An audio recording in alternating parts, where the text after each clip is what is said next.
Pag nasa liwanag na, huwag nang bumalik sa kadiliman. Pag nasa inyong katotohanan, huwag nang yumakap sa kasinungalingan. Tindigan ang Panginoon, tindigan ang totoo, dahil ang katotohanan ang magpapalaya sa ating lahat.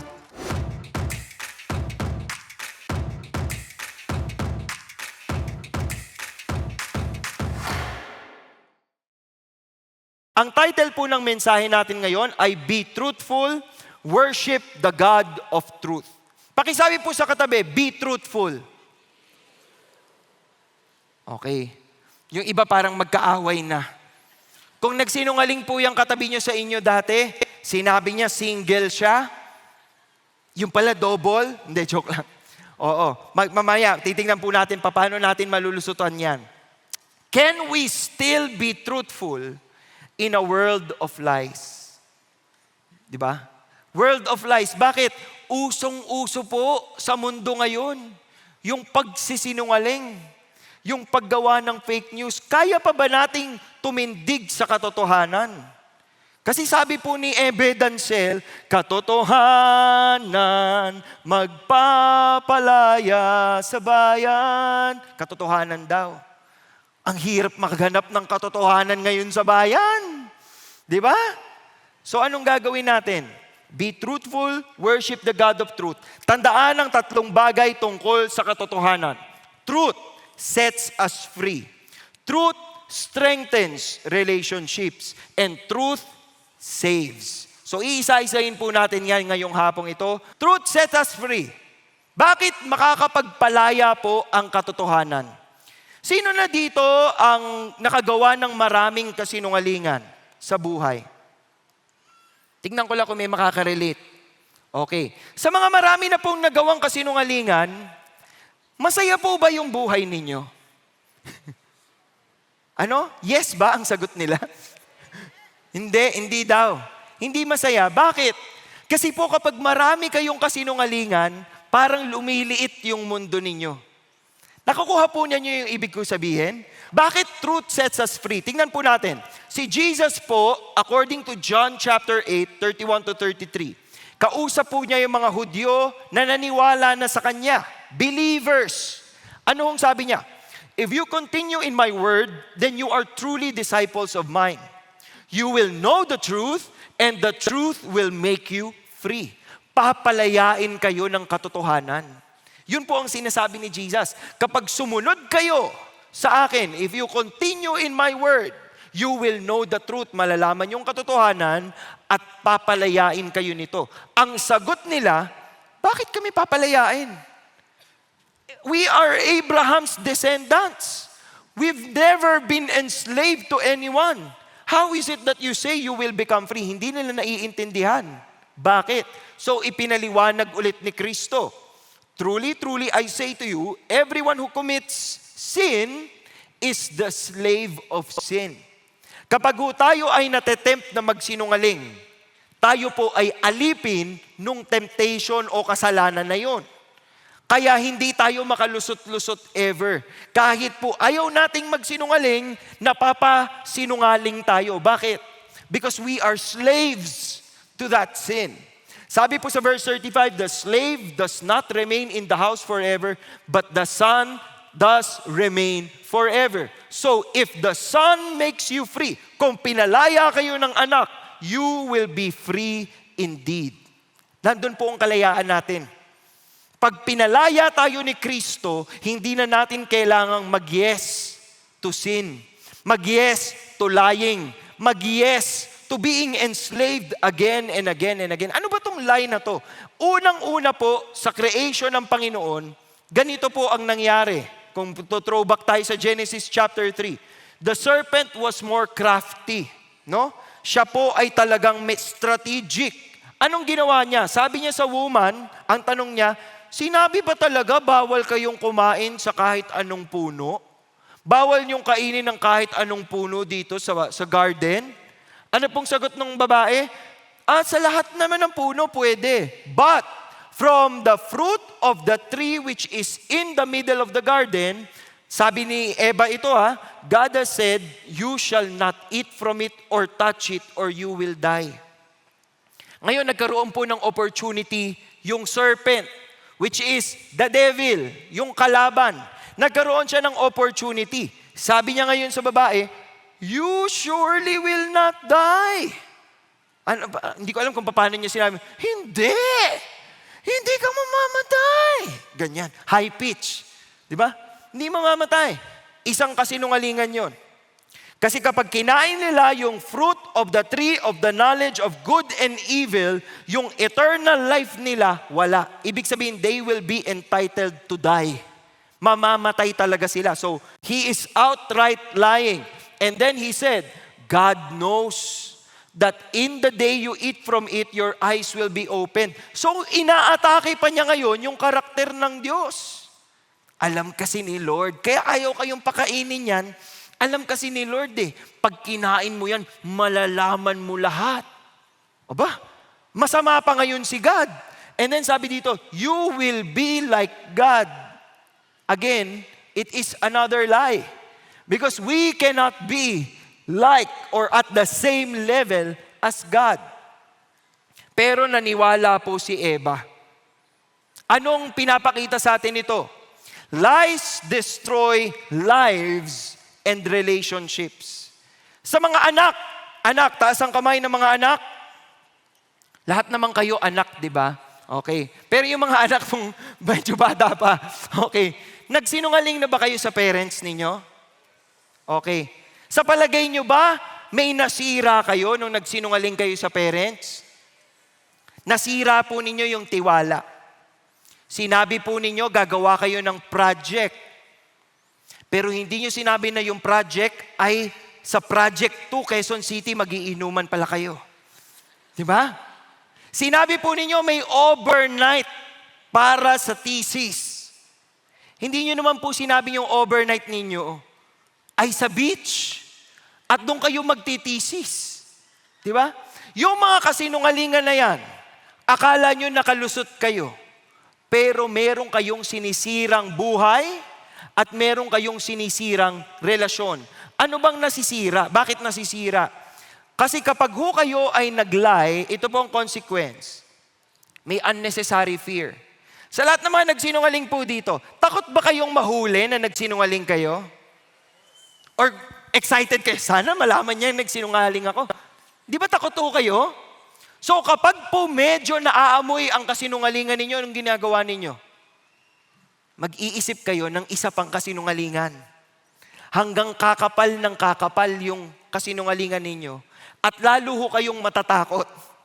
Kasi para ho kayong lumiliit ang mundo ninyo Web of lies. Anong web of lies? Minsan po kayo, pag nagsinungaling kayo, tandaan ninyo yung sininungaling ninyo. Bakit? Kasi po minsan tayo kakasinungaling natin, hindi na nagtatagpi-tagpi yung mga kwento. Kaya halata. Di ba? Web of lies yun Hurt other people. Nasasaktan po ang iba pag kayo'y nagsinungaling. And then, you lose yourself in the music the moment you want it. Alam niyo ba yan? You lose yourself. You lose yourself sa kasinungalingan. Ang pinakamalungkot po ito, yung mga taong sanay na sanay magsinungaling na hindi na nila alam ang totoo sa hindi. Pag kinausap mo sila, natural na sa kanilang lumalabas yung kasinungalingan. Ang hirap nun. Ang liit na ng mundo mo, marami ng tao may alam na sinungaling ka, pero tuloy-tuloy ka lang. You lose yourself. Because lying does not make us escape the consequences of our actions. It just makes the consequences worse. Akala po natin pag nagsinungaling tayo, makakalusot tayo. Akala po natin pag nagsinungaling tayo, okay lang. Papasa na to. Hindi natin alam, lumalala yung sitwasyon. And yung balik sa atin, mas mapait, mas masakit. Kasi dumidilim lalo yung ating mundo. Ano ba mga consequences dyan? Bukod doon, you're separated from God. Kapag ang tinitindigan mo ay kasinungalingan at ang Diyos natin ay katotohanan, meron kayong gap ni Lord. Kaya nga kung sinabi ni Jesus sa John chapter 8, you are of your father the devil. Hala ka, anak ka ng demonyo, sabi ni Jesus. You want to do the desires of your father. Bakit? He was a murderer from the beginning, does not stand in the truth, because there is no truth in him. Whenever he speaks a lie, he speaks from his own nature, for he is a liar and the father of lies. Patanungin po ninyo, bakit tayo nagsisinungaling? O bakit tayo gumagawa ng kasinungalingan laban sa iba? Simple lang ang dahilan. Kasi ang sinusunod natin, sinungaling. Ang tinitindigan natin, kasinungalingan. At dahil sa takot, pangamba, na baka hindi natin makuha yung gusto natin, mas madaling magsinungaling kaysa magsabi ng totoo. Di ba yan po ang mindset natin? Papalitan natin yan ngayon. Pagpapatuloy natin yung ating message, be truthful, worship the God of truth. Ikalawang punto, ang truth po strengthens relationship. Hindi po magiging matibay ang relasyon ninyo sa isa't isa kung hindi kayo magiging honest. Kaya nga po sa mga magjowa, pag kayo'y magjowa, gusto nyo, sasabihin sa inyo nung karelasyon ninyo lahat ng mga nangyari in the past. Sino-sino bang mga naging jowa mo? Ganyan po ako dati, magno-notes pa ako. Tapos i-stalkin ko silang lahat sa Facebook. Ganyan. Oo. Truth strengthens relationship. Bakit? Ayaw mong meron kang itatagong lihim. Kasi gusto mo maging honest siya sa'yo. Diba? Biblical ba yun? Tingnan natin. Ephesians. Si Apostle Paul, sumulat ho siya sa mga Ephesian believers. Sabi niya, speaking the truth in love. Yan po ang konteksto. You have to speak the truth in love. Bakit? Ano bang problema ng mga Ephesians? Bakit sila sinasabihan na to speak the truth in love? Kasi po, kultura sa Efeso, sa Ephesus, kultura po sa kanila ang fake news. Kultura po sa kanila ang mga gawa-gawang relihiyon. Kultura po sa kanila ang mga Diyos-Diyosan. Kultura po sa kanila na pwede kang magsabi ng hindi totoo laban sa kapwa mo. Kaya po kahit na mayaman ng Ephesus, magulo sila. Bakit? Kasi usong-usong kasinungalingan sa kanila. Yun po ang konteksto nito. At sabi po niya dyan, speaking the truth in love, we are to grow up in all aspects into Him who is the head. We belong to Jesus already. Hindi na tayo dapat nagsisinungaling. From whom the whole body, being fitted and held together by what every joint supplies, according to the proper working of each individual part, causes the growth of the body for the building up of itself in love. Bakit in love? Kapag tinitindigan nyo ang katotohanan, ibig sabihin, mahal nyo kapwa nyo. Yun po yung konteksto ng commandment. Kapag kayo'y nagsisinungaling laban sa isang tao o laban sa ibang tao, wala kayong pagmamahal sa kapwa. Yan po tatandaan ninyo. Pag kaya nyong magsinungaling laban sa isang tao, wala kayong pagmamahal, wala kayong care na nararamdaman dun sa taong yon. Pero ang sinasabi ni Apostle Paul, kailangan you speak the truth in love. Pagmamahal ang panggagalingan yan. Like all the 6 commandments of the 10 commandments, they all spring from love. Meron kang pagmamahal sa kapwa. Kaya hindi ka manloloko o mambibintang. Therefore, sabi niya, laying aside falsehood, isantabi nyo na yung mga kasinungalingan. Tanggalin nyo na yan. Speak truth, each one of you, with his neighbor. Kapag kausap po ninyo ang inyong kapatiran, kapag kausap po ninyo ang kapwa ninyo, kapag kausap po ninyo ang kapitbahay ninyo, ang pag-usapan ay totoo lamang. Do not be partakers with them. Bakit? You were formerly darkness. Nasa kadiliman kayo dati. Yun ang sinasabi ni Paul. But now, you are light in the Lord. Nasa liwanag na kayo. Pag nasa liwanag na, huwag nang bumalik sa kadiliman. Pag nasa inyong katotohanan, huwag nang yumakap sa kasinungalingan. Tindigan ang Panginoon.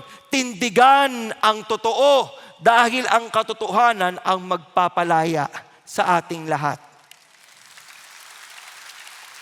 Sabi ho sa verse 9, the fruit of the light consists in all goodness and righteousness and truth. Yun dapat ang nakikita sa atin. Goodness, righteousness, and truth. Dapat kita sa inyong totoo. Trying to learn what is pleasing to the Lord. Ano ang ibig sabihin yan? Do not participate in the unfruitful deeds of darkness. Chismisan, siraan. Alam niyo po bang pwedeng kasuhan yan? Pag kayo ho ay gumagawa ng maling chika or ng mapanirang puri na mga chismis, pwede ho kayong makasuhan. Iingatan niyo ho yan. Do not participate. Instead, expose them. Pag alam niyong merong kumakalat na balitang mali at alam niyong katotohanan, ilabas niyo po yung katotohanan. It is disgraceful even to speak of the things which are done by them in secret. Grabe. But all things become visible when they are exposed by the light.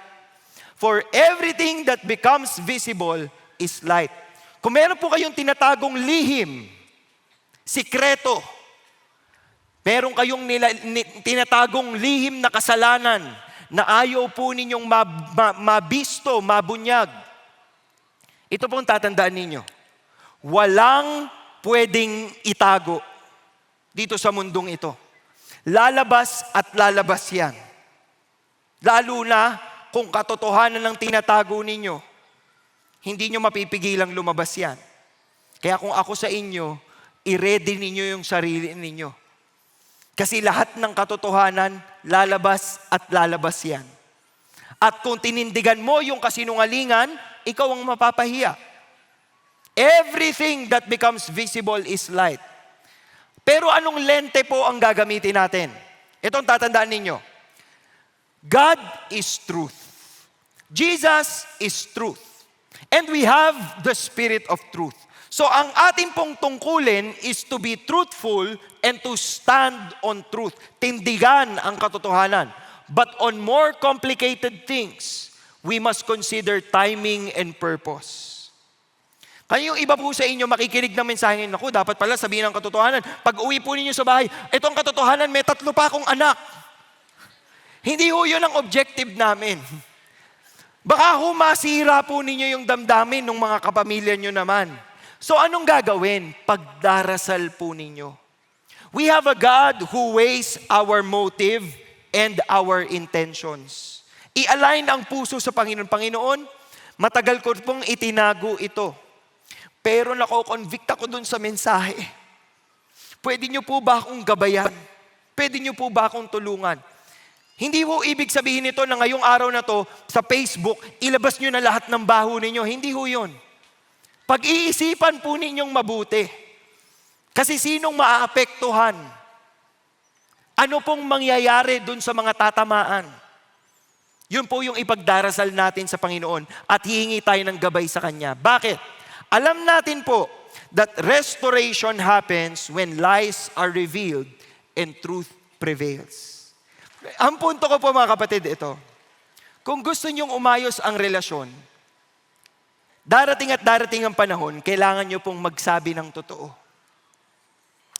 Dahil kung meron man pong mga bagay na hindi natin pwedeng sabihin sa kanila sa ngayon, hindi nyo po maiiwasan dumating yung araw na kailanganin nyo pong sabihin ng totoo.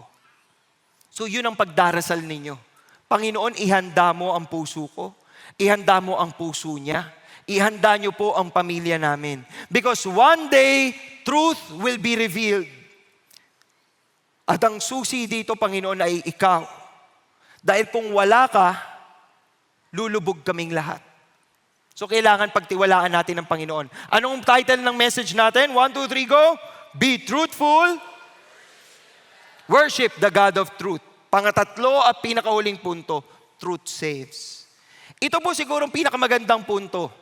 Lahat ng tao natatakot sa katotohanan kasi pwede silang makulong, pwede silang mapagalitan, pwede silang hindi magustuhan kapag sinabi nila yung totoo. Pero naililigtas po kayo ng katotohanan. Imbis na taon ang aatupagin ninyong magtago ng magtago, Imbis na lumaki ng lumaki yung ipapataw na parusa sa inyo, isipin po ninyo yung kung saan kayo nililigtas ng katotohanan. Hindi na tayo papayag na sisirain tayo ng kalaban. Titindigan natin yung katotohanan. Ganun po ang truth. Ganun po ang katotohanan. Kaya nga po, sabi ni Jesus sa kanyang sarili, Jesus said to him, I am the way and the truth and the life. Siya ang katotohanan.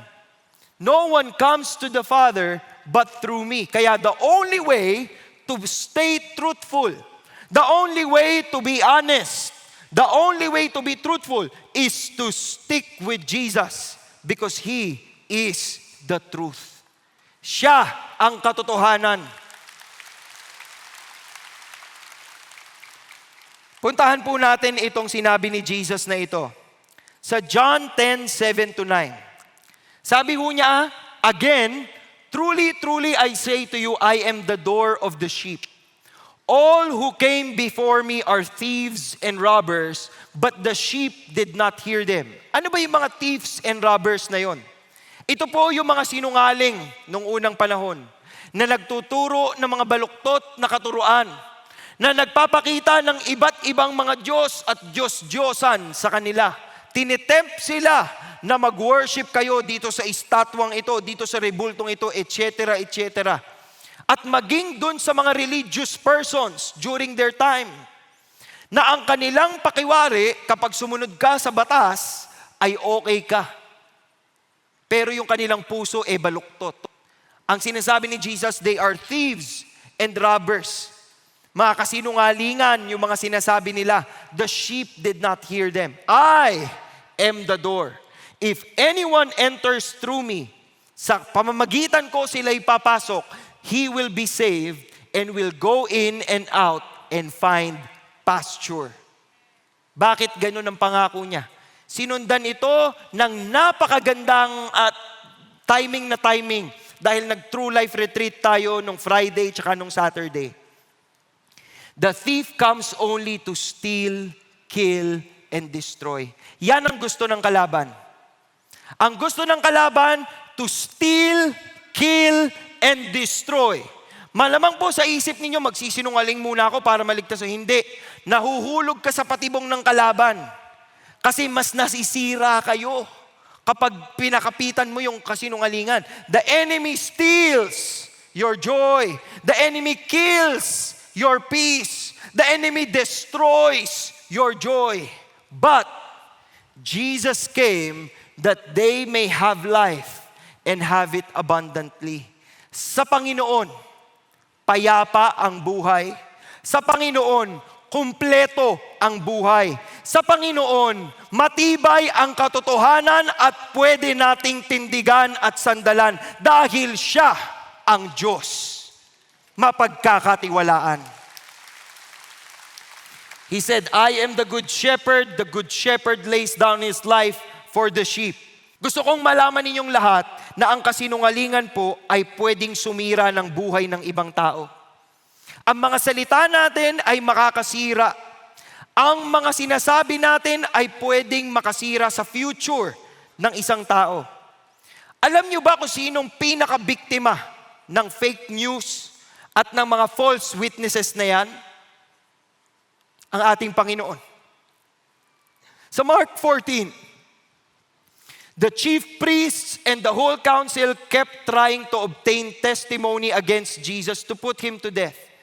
And they were not finding any. Wala silang mahanap. Ano ang ginawa nila? Many were giving false testimony against him. But their testimony was not consistent. But because there were many testimonies, walang laban si Kristo. Jesus was condemned by false witnesses. Yung mga taong tumindig sa pekeng balita tungkol sa Kanya. Sila po ang naging dahilan kung bakit nagdusa, kung bakit naghirap, Kung bakit labis po ang sugat na tinamo ng Panginoong Jesucristo sa kanyang katawan. Kung bakit labis na kakahihiyan po ang nadulot sa kanya nang siya'y ipako sa krus ng nakahubad at iangat ang kanyang katawan para kita ng lahat at tinutokso pa siya. Ito ang hari ng mga Hudyo. Iligtas mo yung sarili diyan. Kasinungalingan po. At higit sa lahat, kasalanan ang nagpako sa kanya sa krus. Kasinungalingan at kasalanan na lahat po tayo dito ay guilty ngayon. Tinanong ko po kayo kanina nung nag-uumpisa tayo, sino dito ang nagsinungaling na? At lahat po ng kamay ay nagtaas. Parte po tayo ng rason kung bakit nagdusa. Malubhang nagdusa po ang ating Panginoon. Pero hindi ho siya nanatili sa krus. Hindi ho siya nanatiling patay. Hindi siya nanatiling nakalibing. Dahil ang Panginoong Jesucristo natin ay nabuhay. At pinatunayan niya, siya ang katotohanan, ang daan at buhay. Through His resurrection, God vindicated the truth. Anong epekto sa atin ngayon? Ito ang epekto sa atin ngayon. Marami pong kasinungalingan na pwedeng ipukol sa inyo ng kalaban. Pwedeng kasinungalingan, pwede ring hindi. Pwedeng totoo. Ito ang past mo. Ito ang ginawa mo dati. Akala mo ba naloko mo sila? Ito ang ginawa mo, kitang-kita yan. Wala nang magkakagusto sa'yo. Walang magmamahal sa'yo. Ang dami mong kapalpakan sa buhay at maririnig mo yan paulit-ulit. Strategy ng kalaban. Napaulanan tayo ng kasinungalingan para mawalan tayo ng tiwala sa ating Panginoon. Pipiliin po ninyong pakinggan ang boses ng katotohanan. Bakit? Kapag sinabi ng kalaban, wala kang pag-asa, sinabi ni Kristo, may pag-asa ka sa akin. Pag sinabi ng kalaban, lubog ka sa kasalanan, sasabihin ni Kristo, inahon kita dyan, pwede kang magbago. Pag sinabi ng kalaban, wala ka ng pag-asang magbago, sinabi ni Kristo, kaya kitang baguhin, kaya kitang bigyan ng bagong buhay, kaya kitang bigyan ng pag-asa. Pag sinabi ng kalaban, wala ng pag-asa ang pamilya mo, sinabi ni Kristo, galing sa Kanya, pag kami sumunod, kasama namin siya. Siya ang aming sandigan, siya ang aming pag-asa, nasa Kanya ang aming buhay, palagit palagi. Titindigan natin ang boses ng katotohanan. Hindi tayo lulubog sa kasinungalingan na binabato sa atin ng kaaway. Balang araw, ito ang totoo. Mahahanap niya ang kanyang katapat. Dahil darating muli ang Panginoong Jesucristo at aangkinin niya ang tunay na Kanya. Kaya habang hinihintay natin ang pagbabalik ng Panginoong Jesucristo, ilagay ang ating pananampalataya sa Kanya at manindigan sa katotohanan. Dahil kay Kristo ang pag-asa. Kay Kristo ang kalayaan. Kay Kristo buo tayong lahat. Yan ang ating Panginoon. Ang mensahe natin ngayon, be truthful, worship the God of truth. Tayo po'y pumikit at yumuko. Kung meron man po sa atin dito ngayon na natatakot, nangangamba, dahil alam po ninyo na maraming kasinungalingan ang pumapalibot sa inyong buhay ngayon. Gusto ko pong malaman ninyo na pwede kayong makalaya. Pwede kayong makaalis dyan. Pwede ho ninyong maiwasan yan kung susuko tayo sa katotohanan ng ating Panginoon. Ngayon, habang tayo lahat nakapikit na kayo ko, kung nangungusap ang Panginoon sa inyo ngayon, sa inyong puso't kumakatok siya at sinasabi niya sa inyo, anak, oras na para yakapin mo ang katotohanan. Oras na magtiwala ka. Ilagay mo ang pagtitiwala mo sa akin. Ako ang gawin mong Diyos. Ako ang gawin mong tagapagligtas. Sa akin ka kumapit at huwag sa iba. Ito ang araw ng iyong pagsuko. At kung gusto mong sabihin sa Kanya, mag-respond sa Kanya. At tanggapin ang Kanyang inaaalay sa iyo na pag-asa. Pwede mo bang taas ang iyong kamay? Pwede kitang ipagdasal? Nakikita ko po yun yung mga kamay, yun sa inyong mga kamay na nandyan sa taas. Sa pagtaas po ninyo ng kamay, sabihin po ninyo ito sa ating Panginoon. Panginoon, ako po ay nagpapakumbaba. Humihingi ako ng tawad sa lahat ng aking mga kasalanan. Today, Lord, I embrace your truth. And I now look to you, Jesus, as my Lord and my Savior. Tulungan mo akong makabawi. Tulungan mo akong makaahon. Tulungan mo akong makatakas dito, Panginoon. I rest my life, my entire life sa iyo. And I thank you for grace. I thank you for mercy. Salamat sa katotohanan mo, Panginoon. Sa iyo ang aking buhay. Maaari niyo pong ibaba ang inyong mga kamay. Para sa ating lahat dito sa simbahang ito, kung ngayong araw na to, hinamon kayo ng salita ng Diyos na tumindig sa katotohanan, ang akin pong dasal, yung katotohanan na yun ay ito, na siya ang Diyos at tagapagligtas, at walang sino man sa mundo ang ating sasandalan at kakapitan. Dahil sa Kanya, buo ang ating buhay. Kung naniniwala kayo dyan, pwede nyo bang tindigan yan ngayon? Tumayo kayo, and as you stand, you declare that, Lord, Ikaw ang Diyos. Sa iyo ako, sa iyo ang pamilya ko. Sa katotohanan mo, kami ay sasandal. And we will forever proclaim your truth. Because Lord, in our time here on earth, while everyone is talking about fake news and lies and all these things, we, as believers of Jesus, will continue proclaiming the truth of the gospel of Jesus Christ, who saves lives, who redeems people. And we glorify Him today in the mighty name of our Lord and Savior Jesus Christ, we pray. And all of God's people say, Amen at Amen.